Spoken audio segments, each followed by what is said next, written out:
Boa tarde a todas e a todos. Eu queria, em nome do meu amigo Luiz Fernando, agradecer o convite de estar aqui, do João, para mais uma vez a gente poder fazer essa troca de experiências, essa troca de conhecimento. O KNASP tem sido um importantíssimo aliado nessa recuperação do debate teórico. Acho que isso é fundamental que a gente traga de novo à cena política. Nós estamos trabalhando como bombeiros. A gente sempre vem apagar incêndios e a gente tem feito um debate meramente pontual e dogmático. Eu vou me levantar, porque acho que fica mais fácil. A gente tem feito um debate meramente pontual e dogmático. Quando saem os projetos de reforma, quando saem os projetos de ataque e desmonte, a gente corre a debater o conteúdo desses projetos. Mas a gente não tem debatido o pressuposto teórico. O que é isso? Qual é o nosso projeto de país? Qual é o nosso projeto enquanto sociedade? Qual é o projeto constitucional para o Estado brasileiro que foi inscrito na Constituição de 88? Porque ela não é um livro qualquer, ela não é uma carta de intenções, ela é um documento vinculante estatal. Então, o modelo de Estado, que é um modelo de Estado de bem-estar social, ele é uma orientação constitucional prevista lá dentro e que vem sendo sistematicamente desmontada. Então, a minha proposta hoje aqui é resgatar uma perspectiva teórica que se perdeu ao longo do tempo e que foi sufocada pelo debate fiscalista a respeito da Previdência, que é o porquê da existência de um corpo burocrático bem remunerado, com garantia de estabilidade, com garantia previdenciária para a realização de políticas públicas e serviços públicos. Porque existem servidores públicos e qual é a função dos servidores públicos num Estado democrático de direito? Nunca mais nós debatemos isso. Nós passamos a tratar servidores públicos como inimigos, passamos a tratá-los como privilegiados, passamos a tratá-los como marajás e passamos a atacá-los, quando a gente deveria estar pensando que não existe possibilidade de realização de política pública, sobretudo daquelas vinculadas a direitos sociais, sem a existência de servidores públicos. Servidor público é um componente do modelo de Estado. E se a gente vai se pautar pela Constituição de 88, é um componente fundamental da realização desse projeto. Então, a gente vai resgatar um pouco da história do que foi a Constituição da Previdência dos Servidores, principalmente para marcar a diferença dela em relação ao projeto que sempre existiu para os trabalhadores da iniciativa privada e a guinada que nós temos com a Constituição de 88, que é uma guinada rumo à proteção social. Então, em verdade, me espanta muito que o nosso debate seja sempre da diminuição da proteção social. Então, eu ataco os servidores para que os servidores sejam reduzidos à nossa condição de desproteção, quando o projeto constitucional previa, em verdade, a elevação do paradigma de seguro social para a ideia de seguridade social, de proteção. Eu sempre digo isso, a Constituição não estabeleceu um vínculo entre contribuição prévia e recebimento de benefício. A contribuição se pautou na ideia de que todo mundo que contribui para a riqueza socialmente coletiva tem direito humano fundamental a gozar de um benefício para uma velhice com dignidade. É esse o eixo de sustentação da Seguridade Social. Então, a aproximação entre regime geral e regime próprio pela Constituição foi por cima, foi pelo critério da máxima proteção social. E, desde 89, a gente vem destruindo esse critério, separando cada vez mais os dois modelos, e, ao invés de transformar a Previdência do regime geral num regime de seguridade, o que eu tenho feito é transformar o regime próprio cada vez mais num regime de seguro social. Tudo bem? Bom, me interrompam à vontade se eu utilizar alguma expressão que não é do conhecimento de vocês, ou se, enfim, fiquem à vontade, vamos fazer uma apresentação o mais horizontal possível. Eu não pretendo me alongar muito, porque eu quero ouvi-los também, para a gente fazer uma troca e uma interface nesse sentido. Por favor, pode passar. Bom, eu trouxe um panorama, porque talvez aqui no Brasil a gente sofra de um problema muito sério de memória. A gente se esquece rapidamente sobre transformações e ataques que nós já sofremos e sobre reduções substanciais que nós já tivemos ao longo do tempo. Então, eu queria começar lembrando que eu acho que é algo que, assim, essa plateia aqui é uma auditoria qualificada, então eu não teria que esclarecer isso. Mas, muitas vezes, as pessoas ainda não sabem que o servidor público contribui para a sua aposentadoria. Elas não sabem que incide contribuição sobre a remuneração do servidor. E que essa contribuição, inclusive, ultrapassa a situação da aposentadoria, porque aposentados e inativos também são taxados quando recebem acima do teto previdenciário. Só que eu queria deixar uma coisa bem clara. Essa contribuição, ela surge com a Emenda Constitucional 3 de 93. E ela vem no comboio das medidas neoliberais da década de 90. Essa primeira marcação, que é a introdução do critério contributivo no regime próprio, ela dá início ao processo de desmonte da categoria funcionalismo público. Então, por meio da ideia da contrapartida, por meio da perspectiva de que o servidor público deve contribuir para a sua aposentadoria, o que estava incutido era uma lógica de desmonte de Estado. E aqui eu diria só deixar uma coisa bem clara. Não faz sentido fiscal algum exigir contribuição do servidor, porque o orçamento fiscal é único. Diferentemente do que ocorre no modelo previdenciário, que faz parte do orçamento da Seguridade Social, conforme previsto no artigo 165, parágrafo 5º, inciso 3º da Constituição, o Estado brasileiro tem a obrigação de realizar 3 orçamentos: o orçamento fiscal, o orçamento da Seguridade Social e o orçamento das empresas públicas. Portanto, o que remunera o provento do servidor ativo e o que paga a sua aposentadoria é um único orçamento. Não há um orçamento apartado. Essa contribuição, na verdade, ela é uma devolução aos cofres públicos. Eu pago o valor do salário do servidor, seus proventos, tomo de volta a contribuição, essa contribuição volta para o mesmo bolo. E aqui eu acho interessante que as coisas não são nomeadas à toa. Eu falo trabalhador e aposentado, mas eu falo servidor ativo, servidor inativo. Porque nunca se deixa de ser servidor público. A escolha pela carreira pública é algo que marca não só a escolha laboral, é uma questão de vivência, que acompanha você, inclusive, após o término das execuções do serviço público em si. Bom, dito isso, a gente tem que se lembrar que desde 41, integralidade e paridade são direitos que estão em processo de extinção. Então, nós temos, desde 41, servidores que ingressaram após 2004 já não têm a integralidade e a paridade assegurados. Se aposentam pela mesma fórmula de cálculo do regime geral, 80% dos maiores salários de contribuição. Não se aposentam mais com a última remuneração do plano de carreiras. De novo, ninguém sabe disso fora do funcionalismo público. Isso é um dever que as entidades sindicais e todos os servidores públicos devem fazer o esforço informacional. Esse debate tem que ser levado para o seio da nossa família, para as instituições públicas, e isso tem que alcançar a mídia. A gente fala do servidor público como se a sua estrutura de carreira ainda fosse uma estrutura da década de 70. E não falamos de todo esse processo de desmonte. O que mais?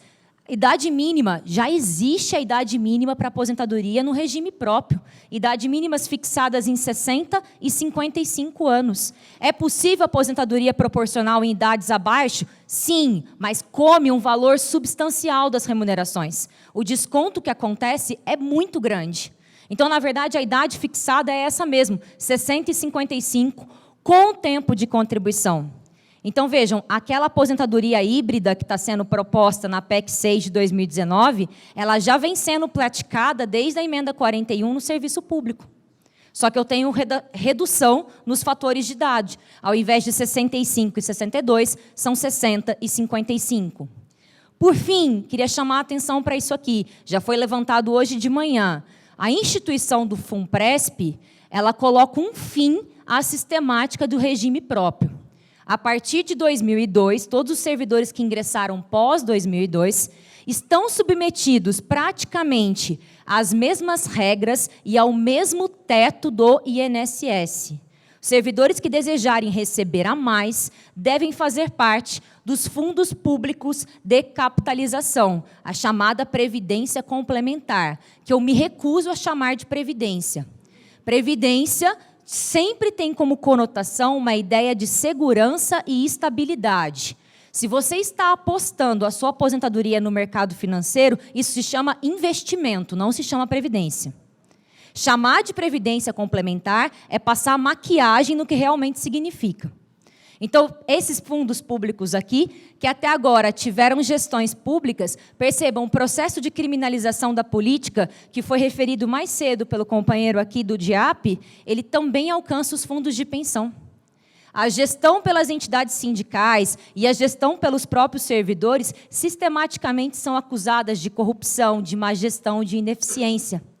E a gente reproduzindo esse discurso, chegamos até onde?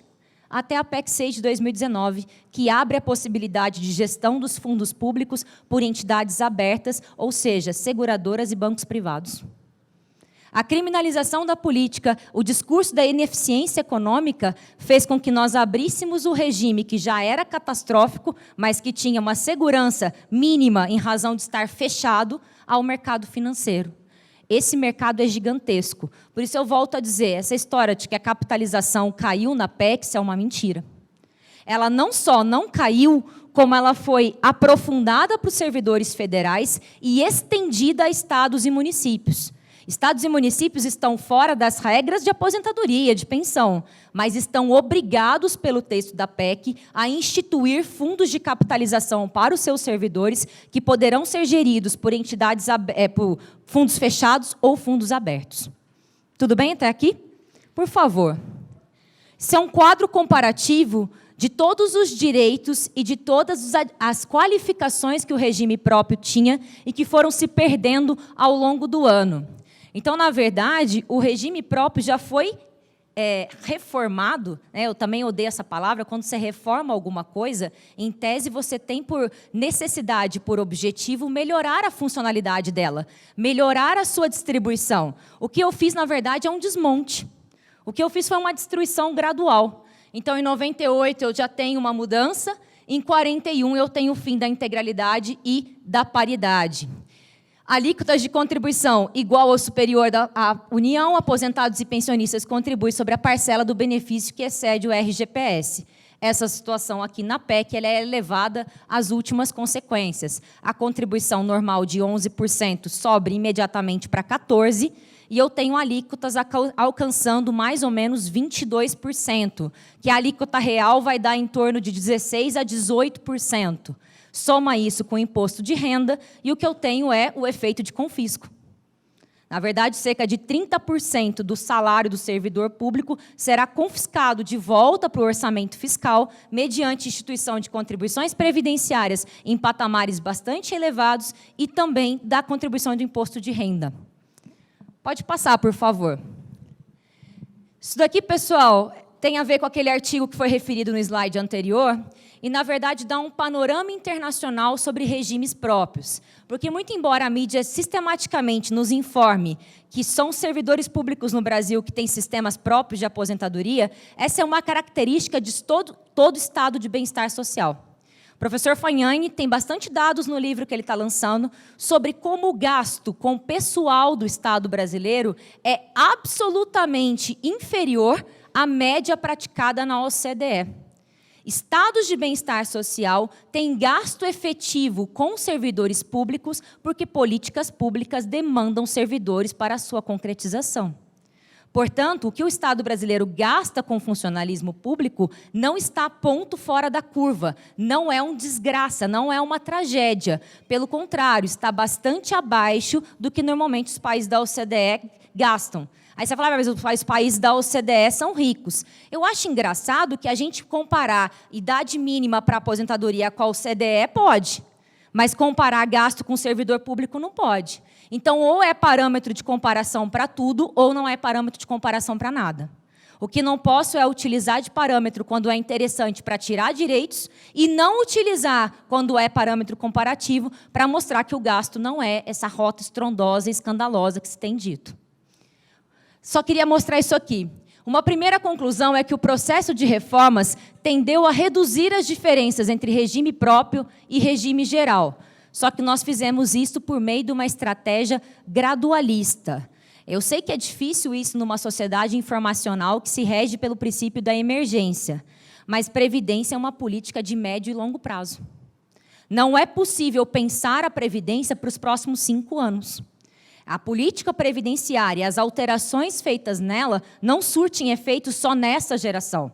Normalmente, essa geração, o efeito mais importante é o fiscal, porque toda mudança na Previdência acarreta uma corrida ao INSS para solicitação de benefícios. Mas o que vai se acontecer com a Previdência só é possível de se pensar a longo prazo. E foi exatamente isso que nós fizemos. Em suma, o benefício da redução do custo político se contrapõe a uma dinâmica de obtenção de economias fiscais pouco expressivas no curto prazo, mas que possam ganhar mais vulto com o passar do tempo. Esse texto é um texto do IPEA, de um dos técnicos do IPEA, do Marcelo Caetano, que também trabalhou na Secretaria de Previdência. Tá? O caso brasileiro segue um padrão parecido com a tendência internacional, que é de aproximação entre regime próprio e regime geral. Isso daqui não é um critério valorativo. Não estou dizendo que eu concorde com esse critério de aproximação, porque eu já adianto que não concordo.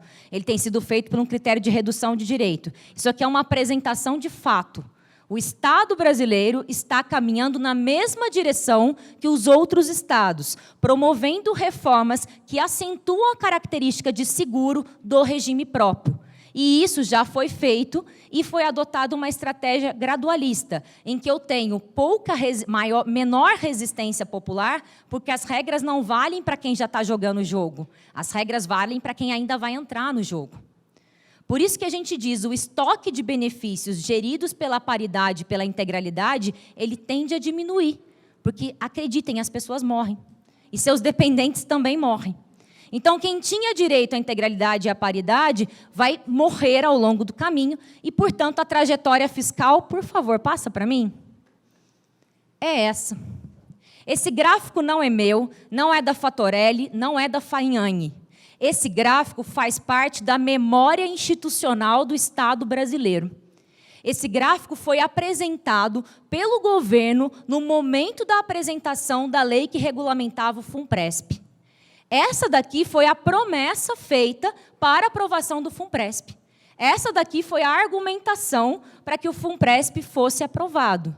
Se nós aprovarmos o FUNPRESP, nós teremos um aumento substancial de receitas que vai mais ou menos até o ano de 2027. Daqui menos de 10 anos eu atinjo o gasto máximo do regime próprio.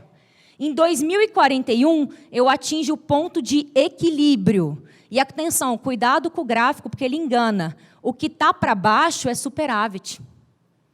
A partir de 2065, superávit na previdência do servidor público de 0,2% do PIB, o dobro do déficit que o Brasil está bancando hoje. Portanto, as reformas de 98, de 2003, de 2005 e de 2012 que foram feitas, foram amarradas de acordo com esse argumento, de que se teria promovido uma equalização das contas do regime próprio. De longo prazo, em 2041 atinge o equilíbrio e, a partir de então, sobra dinheiro no regime próprio. E eu não estou falando que esse gráfico é da década de 80, eu estou falando que esse gráfico ele é de 7 anos atrás. Por isso que eu disse que o Brasil tem um problema grave de memória. Esse gráfico foi apresentado, justificou uma mudança constitucional e a gente simplesmente se esqueceu e está fazendo uma nova rodada de reforma da Previdência que tem como principal bode expiatório o servidor público. Tá? Bom, vamos passar. Queria, então, trabalhar o último ponto da minha apresentação, que é razões da existência de 2 modelos, de 2 regimes de previdência no Brasil. E aqui eu vou fazer uma argumentação quase que basicamente constitucional. Não vou me fugir do texto da Constituição. Pode passar, por favor? Bom, primeiro, acho que talvez seja importante a gente tratar isso daqui. Servidor público, quando eu estou falando sobretudo de servidor público civil federal, que é o que a nossa situação está trazendo aqui. Estados e municípios, por enquanto, estão fora da reforma, mas irão voltar no Senado. Mas eu acho sempre importante trazer o debate dos militares, porque eu acho que nós temos feito ele de forma enviesada. Acho que é importante, né, num ambiente bastante polarizado, como a gente vê, dizer o seguinte, o mais próximo que eu já cheguei de um militar foi fantasia de carnaval. Não sou filha de militar, não sou militar, não tenho nenhuma vinculação com as Forças Armadas. A tentativa aqui é de promover uma qualificação do debate. Nós temos feito o mesmo movimento em relação aos militares que fazemos em relação aos servidores. A gente acusa eles de privilégio, quando, na verdade, deveríamos estar lutando para que a nossa situação se fosse parecida com a deles. Eu não quero que a previdência dos militares seja como a minha. Eu quero que a minha seja como a dos militares. Eu quero que a ideia de proteção social que estrutura toda a previdência dos militares seja aplicado a todos os trabalhadores, seja do regime geral, seja do regime próprio. O que estrutura a previdência dos militares é a ideia de que a prestação de serviço relevante à nação gera o direito a uma aposentadoria e às pensões. Poxa, serviço relevante à nação são todos os serviços. Então, eu só queria dizer o seguinte, de novo, não é uma excrescência brasileira que haja um sistema de aposentadorias especiais para os militares. Trouxe exemplos extremos. Estados Unidos, Venezuela e Cuba são países que têm sistemas apartados de aposentadoria de militares. Tudo bem? Acho que isso é importante. O que mais? Essa aqui é a tese. Em tese, militares não se aposentam, militares passam à reserva, podendo ser convocados, só que isso é uma meia-verdade, porque existe um momento em que eles são reformados, e essa reforma impede a reconvocação. Ela gira a reserva vem com 30 anos de serviço, independente da idade, e com salário integral e paridade, sendo que posto de fronteira assegura a remuneração fictícia. Então, 1 mês em posto de fronteira são 4 meses de serviço, digamos assim. Outra coisa, essa reforma ela acontece mais cedo para quem é praça, para quem tem baixa patente, e mais tarde para os altos cargos de patente, 56 e 68. Importante, a gente também tem que ser honesto no nosso debate e atualizar as nossas informações. Muitas vezes eu vejo boas intenções dizendo sobre as pensões dos militares, das filhas dos militares, mas esse debate precisa ser honesto. Essas pensões já foram extintas, e não foi por hora. Elas foram extintas em 2001. E os militares que ingressaram na carreira antes de 2001, que escolheram manter esse direito para suas filhas, fazem uma contribuição adicional. Então, eu tenho uma contribuição de 7,5% sobre o soldo, que não é para constituir a aposentadoria, é para pagar os benefícios familiares. E os militares que ingressaram em carreira antes de 2001, que contribuem com 1,5% a mais, conseguem deixar a pensão para as filhas. De novo, o que eu estou debatendo é o seguinte: essa é uma caixa de vespeiro que nós temos que comprar essa briga agora e declarar guerra e declarar como inimigos os militares, ou, na verdade, nós deveremos lutar para que a nossa previdência se estruturasse numa lógica de proteção social e não de contribuição prévia e recebimento de benefício. Essa é a minha questão. Eu tenho que me colocar contra, ou eu tenho que entender que isso daqui é o modelo adequado de proteção? Isso daqui deveria ser aplicado a todos nós, e não o contrário. Então, na verdade, o modelo dos militares é que deve ser estendido aos trabalhadores e aos servidores, e não a gente dizer, vem para cá, para o buraco negro da onde a gente está. Vem para cá, para esse abismo de contribuição para onde a gente veio. Por isso que o ressentimento é um sentimento que move mal a política. O ódio sempre nos leva para esse caminho aqui. Pensar com clareza é uma necessidade nesse momento. Vamos passar. Vamos lá. O que você ouve sempre? Servidores públicos e os representantes sindicais que aqui estão. Que a previdência ela surge como um direito do servidor público, que depois é estendido aos trabalhadores da iniciativa privada, mas que o Estado brasileiro sempre tratou como privilegiados os servidores, que até hoje gozam de coisas que ninguém mais tem. Esse é o senso comum geral sobre a previdência dos servidores. Então, vamos de novo fazer um exercício histórico aqui. Eu nem sei quanto tempo eu tenho, me avisa. Senão eu falo até amanhã.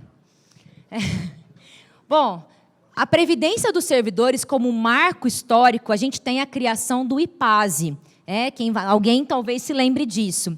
E aqui eu tenho uma importante informação do próprio texto legislativo que cria o IPASE, para dizer para vocês como que a Previdência sempre teve atrelada a uma ideia de constituir um corpo burocrático competente e qualificado. Dá uma olhada aqui comigo. O Instituto de Previdência e Assistência dos Servidores, criado pelo Decreto 288 de 1938, a quem o primeiro Estatuto dos Funcionários Públicos Civis da União delegou a tarefa de, vejam, promover o bem-estar e o aperfeiçoamento físico, intelectual e moral dos funcionários e de suas famílias. O conceito de previdência era muito mais universal. O IPASE promovia cursos, o IPASE tinha clubes para que as famílias dos servidores e os servidores frequentassem. A ideia de previdência estava atrelado ao bem-estar da vida, à qualidade, à dignidade e à capacitação desse servidor público para servir ao Estado. Tanto que a previdência dos servidores surge exatamente no momento de modernização do Estado brasileiro. No momento em que o Estado brasileiro começa a tentar caminhar dentro dos critérios do liberalismo econômico. Se institui concurso público para a contratação dos servidores, passa a ter uma ideia de eficiência na gestão, tudo isso nos anos 30, no começo do governo Vargas. Então, a previdência dos servidores surge como uma política surge junto com a política de organização de concursos e de planos de cargos e carreiras. E, atenção, ela sobrevive mesmo à uniformização da legislação previdenciária e à unificação de todos os IAPIs no INPS. Isso é fundamental. Quando o INPS surge, a professora Fatorelli falou isso hoje de manhã. A gente não debate isso. O que eram os IAPIs? Eram institutos de previdência de categorias profissionais. Bancários tinham seus, ferroviários tinham seus, comerciários tinham seus. Eram institutos de natureza privada. Durante 30 anos, esses institutos receberam aportes de empregados e empregadores. E no momento em que eles estavam com caixa mais alto, porque vocês sabem que previdência funciona por geração. E o momento inicial da previdência é um momento arrecadatório. Então, no momento que esses IAPs estavam com caixa cheio, que iam começar a realizar o pagamento de benefícios da geração que tinha contribuído, o que acontece mesmo? Golpe militar e o INPS é de 1966, a LOPS é de 1960. O que o governo faz? Confisca todos os fundos dos IAPIs para a constituição do INPS. Então, eu acho que, de novo, o governo brinca com a nossa capacidade de esquecimento. Falar de déficit previdenciário quando o Estado brasileiro confiscou a poupança dos trabalhadores e constituiu o INPS é rir da nossa cara.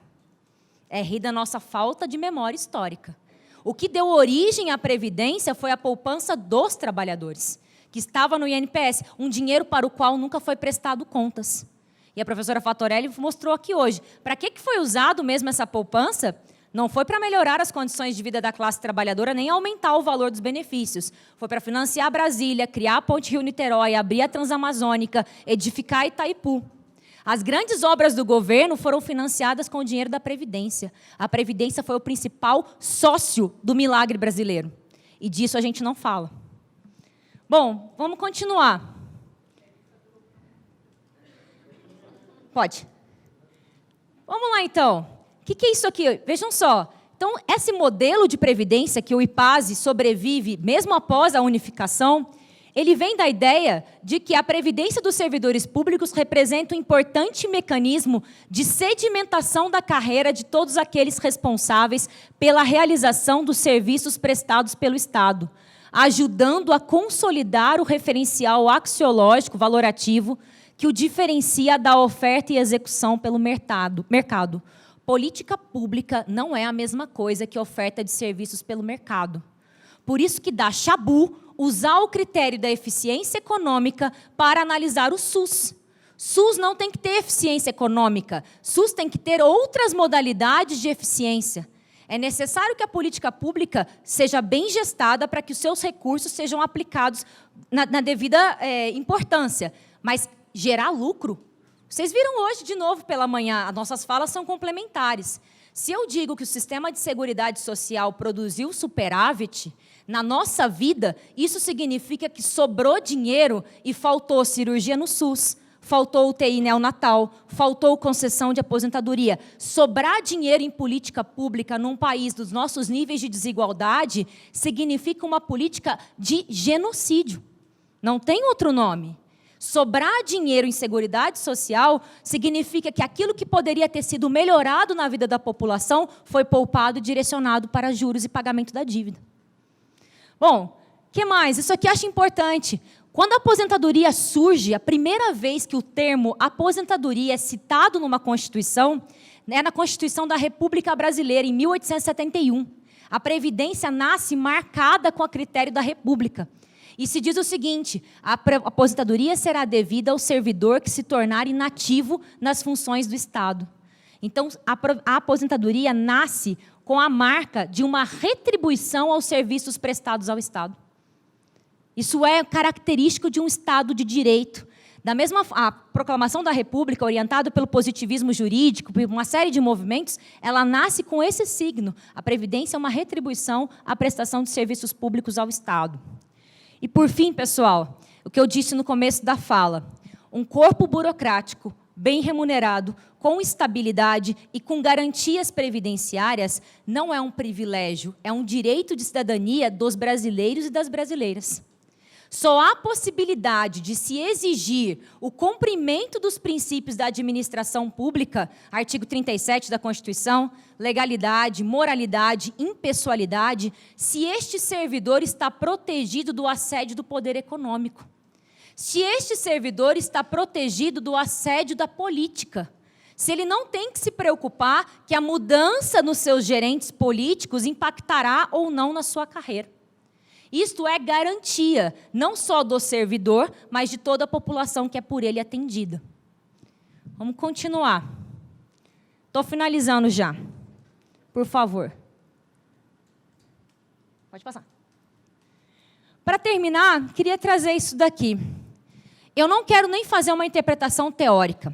Eu queria que a gente só fizesse uma análise sistemática e tentasse compreender qual é a função da Constituição. Se a gente olhar, os dois regimes maiores que nós temos são o regime geral de previdência e o regime próprio. E se você der um Google rapidinho aí, coloca aí déficit previdenciário no Google, vão aparecer pelo menos 3 valores diferentes, porque não existe metodologia de cálculo. Uma hora o governo coloca os servidores dentro, outra hora ele tira, bota os militares, tira, ele calcula da forma que se torne mais drástico possível para apresentar para a mídia. Só que pela Constituição, regime próprio e regime geral não têm absolutamente nenhuma relação orçamentária. Inclusive, a disposição é absolutamente distinta. O regime geral está colocado lá dentro do conceito de Seguridade Social, no artigo 194 e 201 da Constituição, da ordem social. A Previdência tem um critério contributivo, mas esse critério é flexibilizado pela sua inclusão dentro do modelo de Seguridade Social. A perspectiva sempre foi saúde pública e gratuita para todos, previdência para os trabalhadores com vidas estáveis e possibilidade de contribuição a longo prazo e assistência para todos aqueles que têm vidas acidentadas, marcadas pela informalidade e pela precariedade. A ideia era que quem não estivesse resguardado pela Previdência estaria protegido pela assistência social. O regime próprio não tem nada a ver com esse bagulho. Pão é pão, queijo é queijo, pão de queijo é outra coisa, como se diz na minha terra. O regime próprio está lá dentro da organização do Estado. Lá no artigo 40, bem próximo aos princípios da administração pública. Isso por quê? Porque, historicamente, previdência dos servidores sempre foi uma política de gestão de mão de obra. Sempre foi uma política de administração pública. É o Estado controlando a forma como ele ofertava serviços e políticas públicas. Por isso que o regime próprio não está dentro daqui da ordem da Seguridade Social e tem concepções absolutamente distintas. Por isso, de novo, a consolidação do aparato de Estado como defensor do interesse público. E aí, por fim, qual é o projeto constitucional? O projeto constitucional é de equiparação por cima. O regime de previdência, não foi o nosso tema aqui hoje, mas o regime de previdência de trabalhadores sempre esteve marcado pelo critério de contribuição, pela ideia de seguro social. Só estavam protegidos os trabalhadores que efetivamente contribuíam. Vocês vão se lembrar do NPS e do INAMPS. Quem tinha acesso ao INAMPS? quem tinha carteira assinada. Quando o SUS é criado e o RGPS passa para dentro da Seguridade, qual é a ideia? A ideia é que o trabalho flexibiliza o critério de contribuição. O Estado brasileiro, vejam, a Constituição, na verdade, ela é visionária. Já antevendo o problema da transição demográfica, que já era uma realidade nos países europeus, e já ciente de que o desemprego passava de situacional para estrutural, o que é isso? Não vai ter emprego para todo mundo. Nem que as pessoas queiram contribuir, elas terão condições. Exatamente antevendo isso, a Constituição flexibiliza o critério da contribuição. Porque, vejam, não faz sentido nenhum. Se eu estou reconhecendo que a transição demográfica é um fato, ainda que seja um fato bastante problemático da forma como ele é analisado, a gente pode debater isso depois. A demografia, primeiro, não é uma ciência exata, e eu gosto sempre que o professor Fagnani fala, né? A galera não acerta a previsão do PIB do trimestre, mas ela sabe que a Previdência vai quebrar daqui 40 anos. Então, eu não sei qual é esse tipo de economia da futurologia. Não acerta o PIB do trimestre, mas daqui 40 anos eu tenho certeza do que vai acontecer. Bom, então vejam, a ideia era muito simples. Eu não tenho condições de dar emprego para todos. Mas se eu ainda quero ter uma sociedade pautada numa ideia de justiça social, o Estado brasileiro deve intervir para redistribuir essa renda. E o faz como? Por meio de políticas de seguridade social. Por isso que o Estado brasileiro, desde 1930, que fique claro, ele é participativo no orçamento da Previdência. A contribuição não é dúplice, é tríplice. São empregados, trabalhadores e o Estado brasileiro. Se alguém achar na Constituição um dispositivo que autorize eu calcular déficit previdenciário, somando contribuições previdenciárias e subtraindo gastos e chegando no resultado, me avisa que eu tenho que cancelar meu doutorado. Até ninguém achar esse dispositivo, a gente segue falando, déficit previdenciário não existe porque não existe o conceito. Porque é impossível achar um artigo na Constituição que fundamente essa metodologia de cálculo.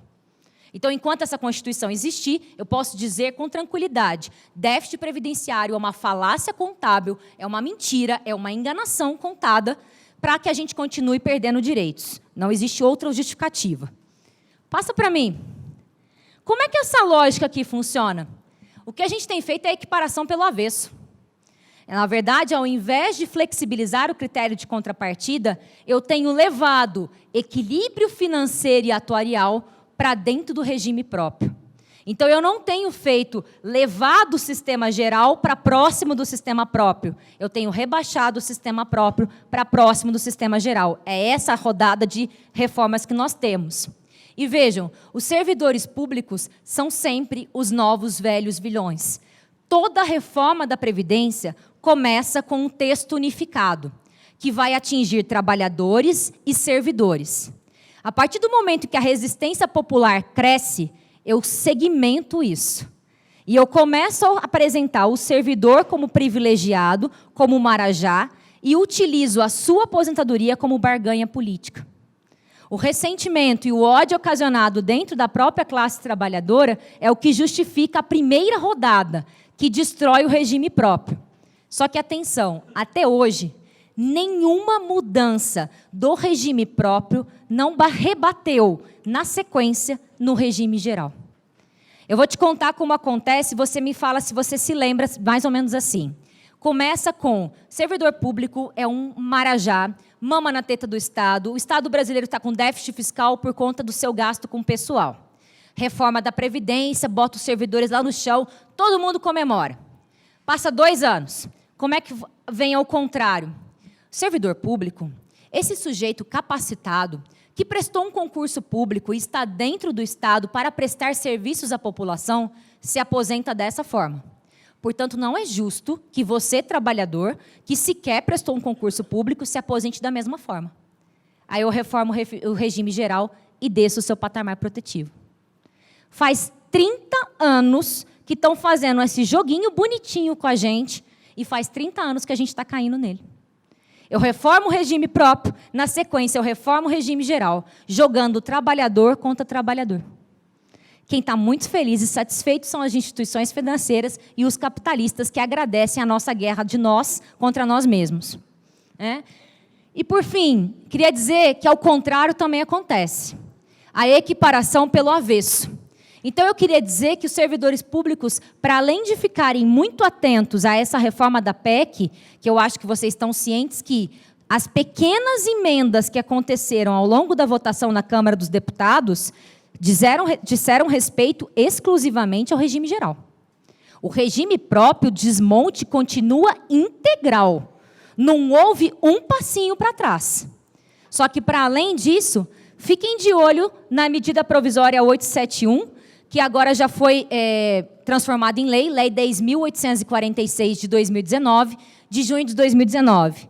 Ela constitui o que mesmo? O pente fino, lá no INSS. Transforma a política de revisão de benefícios, não só acidentários, mas de qualquer benefício, em política de Estado. Legaliza o pente fino. Se isso foi aplicado ao RGPS, é uma questão de tempo até rebater no regime próprio. A próxima rodada de desmonte do regime próprio são as operações pente finos para caçar os servidores safados que estão encostados no Estado. Essa é a próxima dinâmica. Tá? É trágico? É verdade? Aposto? Aposto. Então, essa medida provisória aqui é um anúncio de qual vai ser a próxima rodada no regime próprio. Vamos terminar. Pessoal, portanto, o desmonte da Previdência dos servidores públicos, ele é, portanto, parte do projeto de desmonte da categoria funcionalismo público. É parte fundamental do projeto maior de desmonte da possibilidade de construção de um modelo de Estado social conforme previsto na Constituição. O ataque ao funcionalismo público não é um ataque só pessoal, personalizado. Ele é um ataque institucional. Faz parte das políticas ultraliberais que têm sido aplicadas aqui no Brasil, destruir o aparato de Estado enquanto realizador de serviços públicos. E, para destruir isso, eu preciso também destruir o funcionalismo público. Porque não existe escola privada, previdência privada, plano de saúde, se eu tenho um sistema público forte, com eficiência e coordenado na sua atuação. Então, para existir mercado, é necessário destruir primeiro o Estado e seus funcionários. Vejam, não é à toa que o que a PEC está promovendo para o INSS é a quebra do monopólio nos benefícios não programáveis. A gente não tem falado disso, mas isso está lá no artigo 201. O INSS deixa de manter o monopólio sobre o benefício não programável. O que é esse bagulho? Benefício não programável é auxílio-doença, salário-maternidade, auxílio-acidente. Aquilo que a gente já viu acontecer com os planos de saúde, acontecerá agora com os benefícios não programáveis. As seguradoras e as instituições financeiras estarão autorizadas pela Constituição a ofertar planos de benefícios não programáveis. E aí o empregador vai olhar e falar, bom, no plano do Bradesco, a minha contribuição é de 12%. No INSS, a minha contribuição é de 20%. Então, eu vou aderir ao Bradesco. E aí você, na sua negociação coletiva, na sua negociação individual maravilhosa, aprovada pela reforma da Previdência, vai fazer o quê? Se tornar segurado do Bradesco. Você vai contribuir para o INSS para se aposentar, mas a sua proteção acidentária e a sua proteção à maternidade estará na dependência do plano do Bradesco ofertado pela sua empresa. Ah, mas e se eu for demitido? Como é que faz a compensação? Não faço a menor ideia. Porque só está anunciado na PEC, mas ainda não foi regulamentado. Eu só sei que as instituições financeiras exigiram esse tipo de compensação, já que a capitalização temporariamente caiu.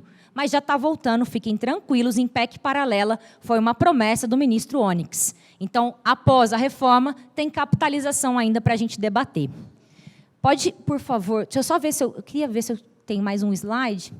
Seguinte... Essa apresentação aqui eu fiz ontem no Sindicato dos Bancários aqui de Brasília, e eu não sei porque eu esqueci de botar esse slide na nossa, mas eu jamais poderia deixá-los. O professor Fanhang trouxe alguns trilhões para vocês, trouxe 10, né? Ele é economista, eu sou jurista, eu vou trazer só 1 e pouco. Tá? A Fatorelli também recuperou uns 4 trilhões aí. Nós já fizemos o PIB brasileiro dobrar, só nós 3 aqui. Então, eu vou trazer só minha pequena contribuição aqui de 1 trilhão, tá?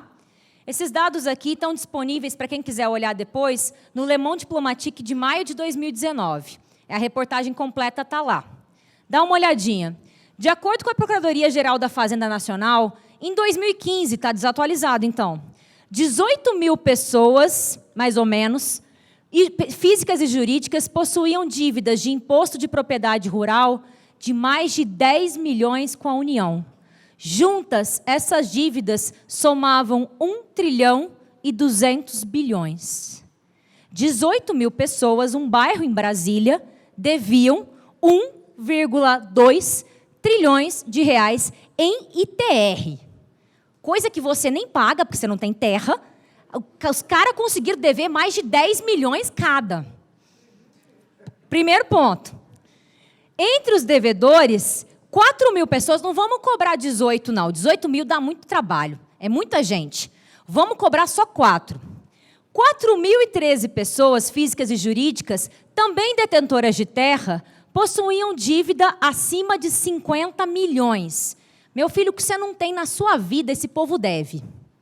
50 milhões, totalizando 906 bilhões em impostos devidos.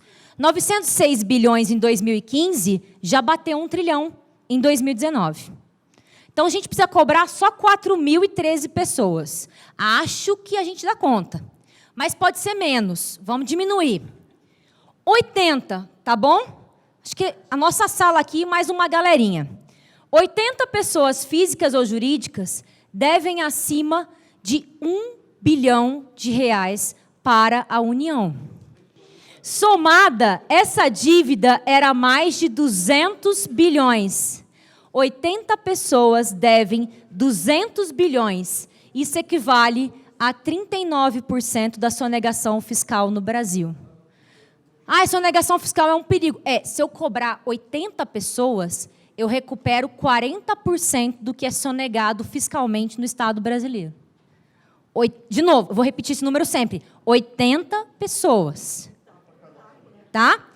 649 pessoas físicas ou jurídicas sonegaram 160 bilhões. Dá mais ou menos 15% do 1 trilhão que o Guedes quer conseguir em 10 anos.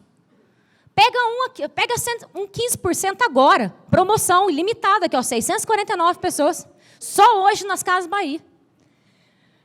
Dá uma olhadinha. O que já em um ano daria 1/3 do que a destruição da Previdência promete dar em 10 anos. Esses dados são do Dom Real Pereira dos Santos, que é diretor do Instituto de Justiça Fiscal e membro do Coletivo de Auditores da Receita pela Democracia.